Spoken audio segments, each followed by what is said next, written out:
இவன் அடி மட்டும் தனியாக தெரிகிறது. தெரியும்,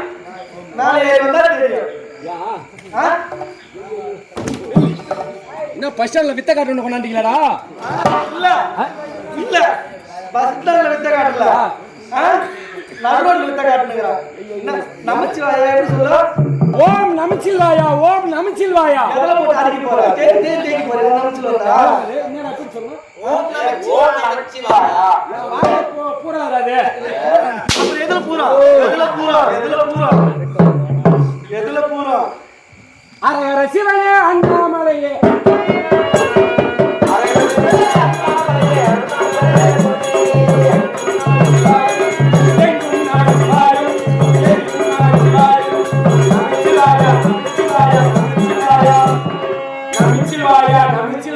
ஓம் நமச்சிவாயா.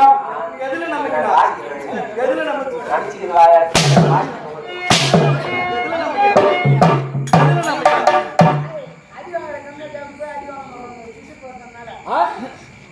என்னப்பா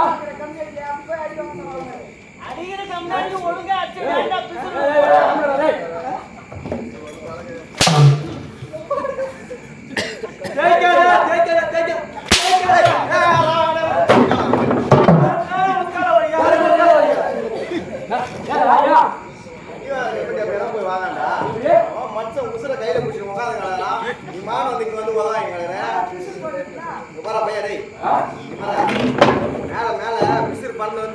அந்த நாள் பறந்து வந்து அடி வாங்குற கண்ணேட்டி, அடி வாங்குற கண்ணேட்டியா ஒழுங்காதான் வாங்குறான், அடிக்கிற கம்யூனிட்டியா ஒழுங்கா அடிக்கல. அடிக்கிறா அடிக்கிறா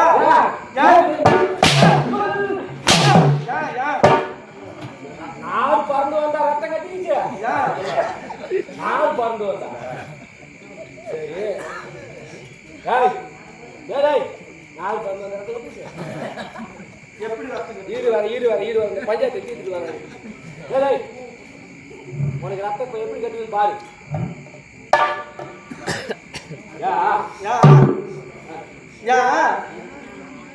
ஒரு அப்படிதான் கண்ணாமூச்சி அப்படி அடிச்சுருந்தா என்ன இவங்க சொல்லி என்ன பேசுறீங்க? என்ன பேசுறான்?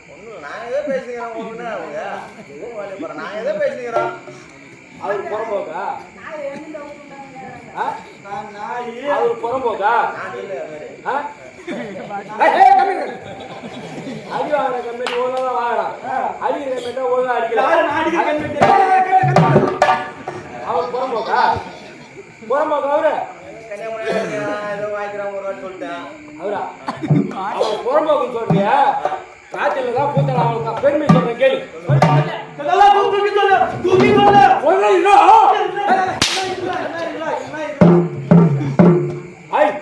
அவரை புறம்போக்குன்னு சொல்றியா? அவ ஊருக்கு, அதாவது சூரப்பட்டு, கஞ்சனூர் பக்கத்துல சூரப்பட்டு சாணிமேடு.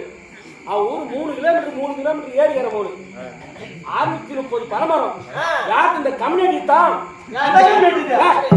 கம்யூனிட்டி சொல்றவங்க அந்த ஊர்ல ஏரி வேலை செய்யறாங்க. யாரு? அந்த ஏரி வேலை செய்யற 3 ஏக்கர் இந்த தூமி தான். ஒண்ணுதான் சொல்றேன். அவரு போய் புறம்போக்குன்ற இந்த ஊருக்கு பெரிய தச்சு திறந்து வந்தது யாரால? இவங்க அம்மா நரேந்திர மோடி போடுறாதான்.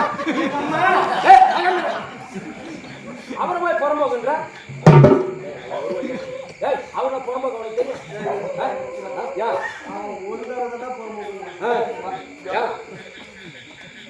ஏரியில் இருக்கிற மரம் யாரு சொன்னோம்? அந்த ஊர்ல நாட்டாமக்காரங்க ராத்திரில தான் 12 மணி தான் உண்டி ஓடிப்பான். திருவிழா நடக்குது. காலையில மேலக்காரருக்கு ஆனவேலிக்காரருக்கு ஜோடி பேருக்கு அம்பாவம் பண்ண தேவையில்ல. அவங்க போய் புறம்போக்குன்னு சொல்றேன். வயச கம்யூனிட்டி அவன் ஒரு தூம கிளாஸ் அவன் இருடா. அவன் எதுக்கு இந்த மந்திர கூழ் பச்சை பையன் அவன் புறம்போன்னு சொல்றாங்க. அவன் என்ன ஒரே தடவை தான் போறோம்னா ஆனா நீ என்ன சொன்ன ஏரிக்கிற மூட்டுல பணமரம் இருக்கு மாதிரி யாரு சொன்னா ஒண்ணு சொன்னல எனக்கு என்ன சொன்னோம் எனக்கு என்ன சொன்னோம் அது நான் புறம்போக்கு ஏரிக்கிற சைடுல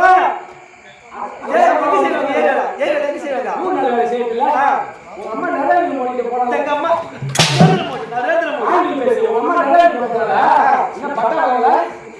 நரேந்திர மோடி பார்த்து நீ பார்த்த பட்டா வாங்கல எதுல பட்டா வாங்கல பட்டா கொடுப்பாங்க ஏரி பட்டா கொடுப்பாங்களா அவர் சிலிமிடா உளிமிடா என்ன பண்ணுறது சிலிமிடா என்ன பண்ண முடியும் அவரு என்ன பண்ண முடியும் அசைக்க முடியுமா அதான் அசிக்கிறேன். அவன் என்ன சொல்றான் அந்த கம்யூனிட்டி எந்த கம்யூனிட்டியா முன்னுரிமை போட்டு அந்த கம்யூனிட்டி என்ன மட்டும் தான் இருப்பா முன்னே அசிக்க பார்த்து சொல்றான்.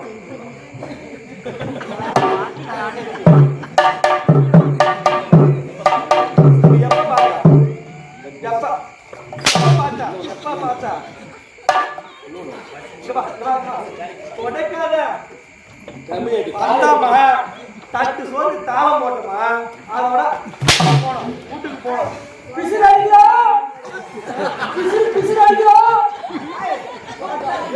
ரத்தம் கட்டுதா அது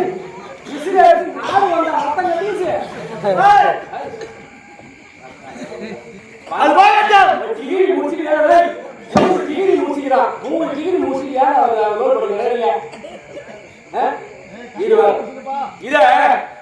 இதே பெரிய தச்சூர் கிராமத்தை சேர்ந்த முருகன் மளிகை கடை முருகன் செட்டியார் மளிகை கடை அவர்கள் இதை மிருதங்க வாசிக்கக்கூடிய எங்கள் மிருதங்க சக்கரவர்த்தி வசந்தன் சாரி தலா 50 ரூபாய் வாரி வழங்கியுள்ளார். அவர் எங்கள் கம்பெனி சார்பாகவும் நன்றி கலந்த வழக்கத்தை தெரிவித்துக் கொடுக்கிறோம். நான் யாருக்கு மகனாக பிறந்தேன் என்னை பார்த்து எப்படி தெரிகிறது நீ யாருக்கு போறத உன் அம்மா யாரால போனா எத்தனை பேரை வச்சிருந்தா நீ எனக்கு தெரியும். என்னடா எங்க அம்மா யாரார வச்சிருந்தா உங்க வாயாலே சொல்லுங்க நீ யாரு இருக்குன்னா சொல்லுங்க. என்னை பார்த்து எப்படி தெரிகிறது அதை தெரிஞ்சதோட முடிவு மாட்டேங்க. நானும் அரசனாக இருந்த ஆண்டியாக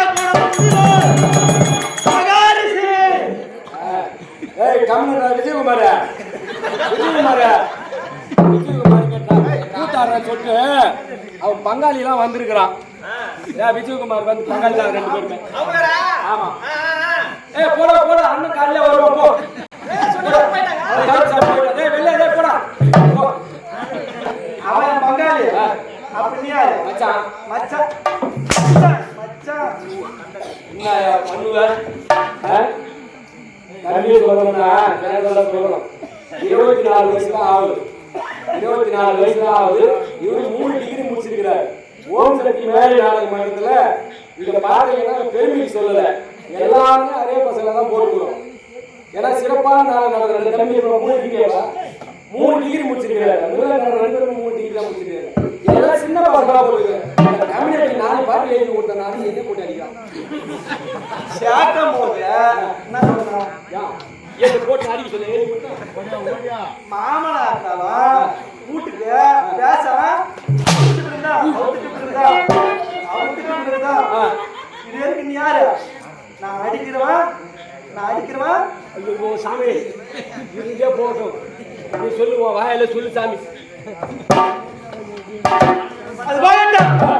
நான் யாரு என் நாடு காதிப நாடு. காதிப நாட்டில் காதிப வல்லனுக்கும் மாணிக்கவல்லி அம்மையார் இருந்தார்கள். அவங்களுக்கு முதல் பிறந்தது ஒரே ஒரு பெண் சத்யாவதி. சத்யாவதி என்று பெண்ணூரில் பிறந்தார். நாளொரு நாளில் அவள் பருவத்தில் அடைந்தார். அந்த காதிகள் நாடு ஒரு ஆண் பிள்ளை இல்லை. ஒரே பெண் குழந்தை குழந்தைதான். பெண் குழந்தைதான். ஆமா ஆமா. காதிப மன்னன் ஏய். அந்த பெண்ணிடம் ஏய். என்ன கூறினார்? ஏய். அம்மா உனக்கு திருமணம் செய்து வைக்கின்றேன். ஏய். உன் வயிற்றில் பிறக்கக்கூடிய ஏய். ஆண் வாரிசு சரியா. இந்த காதிபனுடைய ஆகட்டும். ஆமாங்க. இந்த காதிபனுடைய ஆகட்டும் என கூறினார். ஏய். அந்த பெண்ணாகப்பட்டவர் ஏய். எனக்கு திருமணம் வேண்டாம், எனக்கு கன்னிகா மனம் வேண்டும். இந்த கன்னிகா மனத்தை ஏய். அமைத்து கொடுத்தார். ஆமாங்க. அப்பொழுது ஏய். ரிசிங்கமா முனிவர் ஆமாங்க. ரிசிங்கமா முனிவர் மகன் ஆமா. பிரிங்கி ரிஷி பிரிங்கி ரிஷி. பிரிங்கி ரிஷி வந்தார். ஆமா. அந்த காதிப மன்னனிடம் ஏய். இந்த நாட்டில் ஏய். எனக்கு ஒரு பொருள் வேண்டும் ஆமா. என்று சத்தியம் கேட்டார். ஆமாங்க ஆமாங்க. இந்த காதிப மன்னன் என்ன கூறினார்? ஏய். ஒரு ரிஷியாகப்பட்டவர் ஏய். தவம் செய்வதற்கு ஒரு இடம் தான் கேட்பார், ஆமாங்க. பொருள் தான் கேட்பார் ஆமா. என்று சத்தியம் கூறினார். ஆமா சத்தியம் செஞ்சுட்டாரு. சத்தியம் செய்து விட்டார். ஆமாங்க. அந்த பிரிங்கி ரிஷி ஏய். உன் மகன் சத்யாவதி இவரு பொண்ணு போறத கேட்க போறான்னு நினைச்சிட்டாரு. கடைசியில பொண்ணையே கேட்கிறாரு. ஒன்னே கேட்டு விட்டார். ஆமா ஆமா. சத்யாவதியோ திருமணம் வேண்டாம் என்று ஏய். கன்னிகா மடத்தில் அமர்ந்துள்ளார். ஆமா ஆமா. இவரோ ஒரு ரிஷி, ஏய். எப்படி திருமணம் செய்து வைப்பது? ஆமாங்க. அப்படி என்று ஏய். கூறினார் பிரிங்கி ரிஷிக்கு. ஆமா. பிரிங்கி ரிஷி என்ன சொன்னார்? ஏய். என் சாபத்தால் இந்த காதிபனை அழித்து விடுவோம். அப்படி நீ உன் பெண்ணை திருமணம் செய்து தரவில்லை என்றால் நான் சாபம் கொடுத்து விடுவேன் அப்படி என்று கூறினார். சத்யாவதியிடம் காதிப மன்னன் மாணிக்கவல்லி இருவரும் அவன் சென்று அழுது புலம்பினார்கள். அப்போது சத்யாவதி என்ன கூறினார்? 100 இந்திரனிடம் இருக்கக்கூடிய 100 வெள்ளை புரவி குதிரை கொண்டு வந்தால் திருமணம் அப்படி என்று கூறினார். அப்போது அந்த பிரிங்கி ரிஷியாகப்பட்டவர் என்ன செய்தார்? 100க்கு 1000 புரவி, நீ கேட்ட 100 கிளவி 1000 புரவி கொண்டு வந்து திருமணம் செய்தார். சத்யாவதியோ பிரிங்கி ரிஷியுடன் சென்றார். பிரிங்கி ரிஷி என்ன கூறினார்? உன்னை நான் அனுபவிக்கவோ உன் காதலிக்கோ உன்னை நான் திருமணம் செய்யவில்லை, திருமணம் செய்யவில்லை. என் தந்தையாகப்பட்டவர் ரிஷிங்கமா முனிவர் தவத்தில் உள்ளார். அவருக்கு தொண்டு வேலை செய்வதற்கே திருமணம் செய்தேன், சரிதான் சரிதான். தொண்டு வேலை செய்ததற்கே திருமணம் செய்தேன் அப்படி என்று கூறினார். தொண்டு வேலை செய்து செய்தார்கள். அப்பொழுது சத்யாவதி அழுது புலம்பி அந்த ரிஷிங்கமா முனிவருக்கு தொண்டு வேலை செய்தார். ஆமா. தொண்டு வேலை செய்து அப்பொழுது அவரது தவமாகப்பட்டு முடிந்த பின்பு ரிஷிங்கமா முனிவர் என்ன சொன்னார்? எப்படிங்க? என்னிடம் சாபம் பெற்றவர்கள் தான் அதிகம், வரத்தை பெற்றவர்களை சாபத்தை பெற்றவர்கள் அதிகம். ஆமா ஆமா. உனக்கு என்ன வர வேண்டும் என்று கேட்டார். சத்யாவதி 2 வர வேண்டும் என்று கேட்டார். ஆமாங்க. அப்பேற்பட்ட வரம் என்ன என்றால் என் காதிப நாடு ஆளுவதற்கு ஆண் வாரிசே கிடையாது. எனக்கு ஒரு ஆண் வாரிசும் என் அன்னையப்பட்ட மாணிக்கவல்லிக்கு ஒரு ஆண் வாரிசும் வேண்டும் என்று கேட்டார். அப்பொழுது அவர் என்ன கூறினார்? ஒரு நாளாகப்பட்டது காலை நீர் ஆடிவிட்டு பாலை குடித்து விட்டு நீ ஆலமரத்தை அடைத்தால் கட்டி அடைந்தால் ஒரு ஆண் பிறகு என்று சத்யாவதி கூறினார். மாணிக்கவல்லிக்கு தயிரை குடித்து விட்டு நீ அரச மரத்தை அடைத்து விடு, கட்டி அடைத்து விடு, உனக்கு ஒரு ஆண் வாரிசு பிறக்கும் என்று வார்த்தை கொடுத்தார். மாணிக்கவல்லிக்கு அவசர புத்தி, அவசரப்பட்டவனுக்கு புத்தி மட்டு. அந்த மாணிக்கவல்லியாகப்பட்டவர் பாலை குடித்து ஆலமரத்தை கட்டி அடைத்தார். அரச மரத்தை கட்டி அணைக்கிறது நீங்க ஆலமரத்தை கட்டி அணைக்கிறது. ஆமா ஆமா. வேறு வழி இல்லாமல் சத்யாவதி என்ன செய்தார்? தயிரை அணைத்து அரச மரத்தை கட்டி அணைத்தார். இருவருக்கு மகன் பிறந்தது. மாணிக்கவல்லிக்கு பிறந்தது கௌசிகர். மாணிக்கவல்லிக்கு பிறந்தது கௌசிகர். சத்யாவதிக்கு ஜமயந்தி முனிவர். சமகஸ்தி முனிவர் பிறந்தார். கௌசிகன் என்பவர் நான் தான். கௌசிகன் நான் ஒரு அரசன். இந்த காடிகளை ஆண்டு வந்த ஒரு நாளாகப்பட்டது. அரசன் சொல்றீங்க,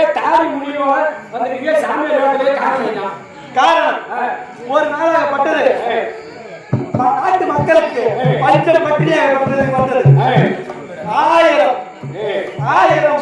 1000 சேனைகள் என்னுடன் வந்து பட்டினியாக இருந்தது. நான் என்ன செய்தேன்? அங்கு ஒரு ரிஷியாகப்பட்டவர் இருந்தார். அவர்கள் காமதேவன் என்று இருந்தார். அவரிடம் கூறினேன், அந்த காமதேவன் மூலம் அந்த 1000 பேர் பசியும் தீர்த்தார். நான் என்ன யோசித்தேன்?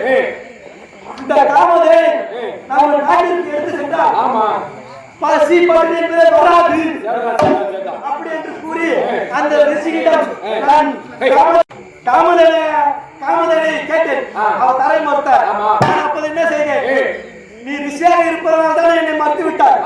நானும் கடுமையான தவமாக புரிந்து விஸ்வாமித்திரனாக மாறி அந்த காமதேவனை அழைத்து